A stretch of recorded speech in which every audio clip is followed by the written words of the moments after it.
got three things that I personally never travel without. I've tried to travel without them, and that's why I've actually learned that I don't want to travel without these things because they add value to my travel experience. The first one, which we'll put up on the screen, Jordan will throw it up here in a second, is a earthing mat.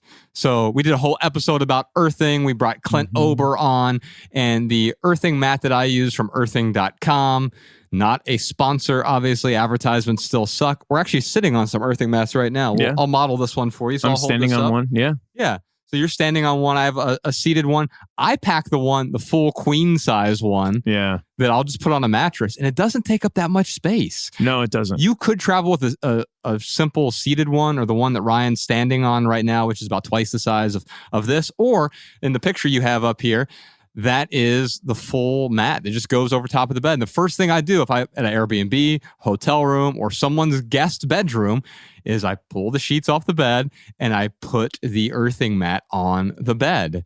And that allows me, especially if I've been flying somewhere, grounding immediately after flying really helps reset my circadian rhythm. Because Ryan, I couldn't tell you how many times we used to travel without this. And you get to a new time zone, new place, and all of a sudden you're up till 2 a.m. Dude. Miserable. It really is. No, the earthing mat is pretty awesome. It's funny how, again, like whether it's placebo or not, like I sleep better when I'm grounding at night, for sure. I'm going to give you guys a real good life hack. You use your earthing mat while listening to Santa Baby by Eartha Kitt. You don't even know. Oh my God. The second thing I always bring with me, and I forgot this a few trips ago, and I was really frustrated with myself, and it is my sleep mask, the Sleep Master sleep mask. It's a good one. I've mentioned this on the podcast several times before. People always ask me about it. We'll put a link to both of these in the show notes, the earthing mat and the Sleep Master sleep mask. It's the most ugly thing I own because it's blue, this weird shiny satin blue. Teal, maybe. What is it? Like, You what can does see it do? So you can see it. It's a sleep mask. And so every night I sleep with a sleep mask, especially when I'm traveling, because you don't have control over the lights in the room. Sometimes like there's a flashing alarm in the room, or there's something peering in. They put you in a room where there's a bright light coming in through the window or whatever, and you just have to deal with it. Well, this blocks that out. It makes traveling so much more enjoyable. Also, if I'm on a plane, I can just throw that on real quick and take a quick nap. It's a great sleep mask. The third thing I bring on any travel is the pair of red underwear, Jordan. I love how Malcolm brought that up earlier.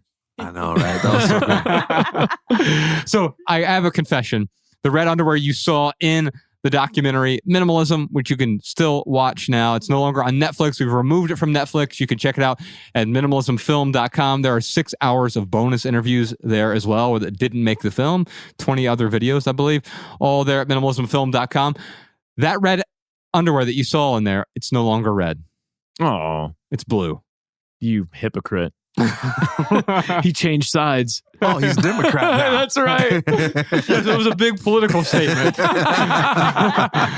I just I went to when that pair went bad, I went to go reorder a new pair and they didn't have any. So I just needed one pair of underwear that was different from the other underwear. So I wear black underwear every day, except I own one pair of blue underwear. And anytime I'm wearing that, Bex looks at me and says, "Oh, it must be laundry day." Yep.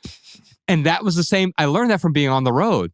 If I'm wearing the blue underwear, I better go do some laundry because I'm out of all of my other underwear. But it also acts as a separating barrier. So my clean underwear are on top of the red underwear, and my dirty underwear go underneath the red underwear. And this separates the clean and the dirty underwear. So I'm not accidentally wearing dirty underwear 2 days in a row. Although if I did, no one would know.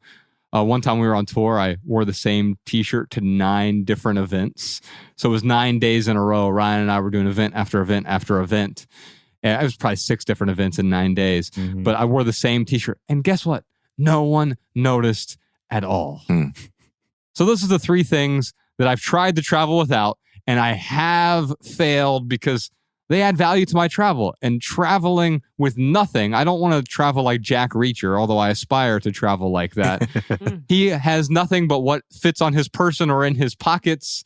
But for me, a simple travel bag with a few things that add value to my travel experience. They don't get in the way of the travel experience. They don't create clutter for the travel experience. And that's really what we've been talking about for the last 2.5 hours on this private podcast episode is intentional travel. Bringing the things with us that serve the travel, letting go of the things that get in the way of experiencing the place that we're going to. Jack Reacher hack. Wear cargo pants. Hey, I want to get to that level. How bad would you feel just traveling, doing all the things, just nothing but what you have on? Yeah, that'd be awesome. I think Leo Babauta probably travels like that. Who? Leo Babauta? Yeah, he probably does. So I've been golfing a lot, frisbee golfing or disc golfing, depending on where you're at in the country. They call it all sorts of things. I used to carry just 2 discs. Now I carry 3 discs. But my buddy, he started off with Minimalist 11. Exposed. Yeah, he did 11, then 7, and I think now he's down to like 3 or 4. But Mariah shows up with 1 disc and she like destroys us. She's very good at frisbee golf.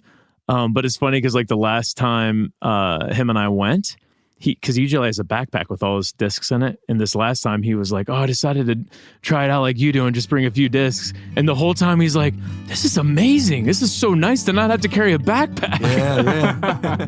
Did you enjoy this standalone Patreon highlight? If so, you can listen to full episodes of the Minimalist Private Podcast, available exclusively on Patreon. Visit patreon.com/theminimalists or click the link in the description. Your support keeps our podcast and YouTube channel 100% advertisement free.